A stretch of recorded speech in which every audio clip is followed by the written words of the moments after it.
ഇന്നലെ വൈകുന്നേരം അമ്മക്കുട്ടി ക്ലാസ് കഴിഞ്ഞ് വന്നപ്പോൾ അവർക്ക് കരാട്ട ഉണ്ടായിരുന്നു. അപ്പോൾ കരാട്ടയ്ക്ക് പോകുന്ന വഴിക്ക് അവർക്ക് സ്റ്റിക്കർ വേണമെന്ന് പറഞ്ഞിട്ടുണ്ടായിരുന്നു. ഇത് ഞങ്ങൾ നാട്ടിലെ ഫാൻസി ഉണ്ട്. ഞങ്ങൾ എന്താ അവസ്ഥ ഞങ്ങൾ ഈ ഫാൻസിയിലേക്കാട്ട് ഒരുപാട് കളക്ഷൻസ് ഉണ്ടാകും ഫാൻസി ആണ്ടത്. ഇതാണ് കവായ സ്റ്റിക്കർ. അവളുടെ ക്ലാസ്സിൽ ഒരുപാട് കുട്ടിയൊക്കെ അപ്പോൾ അവർക്കും വേണമെന്ന് വാശി പിടിക്കട്ടെ. അപ്പോൾ ഒരു പീസ് അവിടെ നിന്ന് വാങ്ങിയിട്ടുണ്ടായിരുന്നു. അത് കഴിഞ്ഞ് കരാട്ട ക്ലാസ്സിലാക്കി കൊടുത്തു. അവിടെ ആണെങ്കിൽ ഡോർ ഓപ്പൺ ചെയ്തിട്ടുണ്ടായിരുന്നില്ല. ഞങ്ങൾ കുറച്ച് നേരം വെയിറ്റ് ചെയ്ത് എൻ്റെ ഫ്രണ്ടിൻ്റെ മകളാണ് കേട്ടോ. അപ്പോൾ വെയിറ്റ് ചെയ്ത് ഞാൻ തിരിച്ചു പോകുന്നു. അത് കഴിഞ്ഞ് തിരിച്ചു കൂട്ടാൻ നേരത്തെ ഞങ്ങൾ റോട്ടുമ്പിലേക്ക് പോയി നിൽക്കുമ്പോൾ നന്ദുവിനെ കൊണ്ടുപോകും. അങ്ങനെ നന്ദുവിന് ആദ്യമൊരു ഫാൻറ്റസി വാങ്ങിക്കൊടുത്തിട്ടുണ്ടായിരുന്നു. അപ്പോൾ അവർ തമ്മിൽ നല്ല കമ്പനിയാണ്. അങ്ങനെ തിരിച്ച് വീട്ടിലെത്തി അമ്മക്കുട്ടിക്ക് ഒരുപാട് പഠിക്കാനുണ്ടായിരുന്നു. അങ്ങനെ മലയാളം നോട്ട്സ് ഫോണിൽ വോയിസ് ഇട്ട് കൊടുക്കണമായിരുന്നു. അങ്ങനെ ഏട്ടന് പണി കഴിഞ്ഞ് വരുമ്പോൾ നല്ല പാലും അതുപോലെ തന്നെ നല്ല സ്നാക്സും കൊണ്ടുവന്നിട്ടുണ്ടായിരുന്നു കേട്ടോ.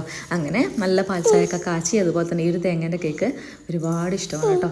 അപ്പോൾ അതും കഴിഞ്ഞ് നമ്മുടെ പണ്ടത്തെ നമ്മൾ ഡ്യൂ ഡ്രോപ്സ് കാണാറുണ്ടോ ആരെങ്കിലും, അങ്ങനെ അതിലൊരുപാട് പാട്ടുകളുണ്ടായിരുന്നു. അപ്പോൾ അതിലേറ്റവും എനിക്ക് ഫേവറേറ്റായിട്ടുള്ള പാട്ടാണ് ഈ ഒരു ഓർമ്മയ്ക്കായി. അപ്പോൾ അത് ഞാൻ പ്ലേ ചെയ്തിട്ടുണ്ടായിരുന്നു.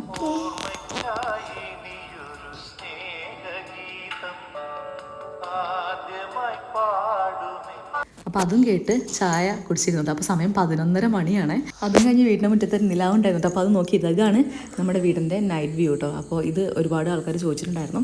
അപ്പോൾ ഇന്നത്തെ വീഡിയോയിൽ ടാറ്റാ ബൈ ബൈ സീ.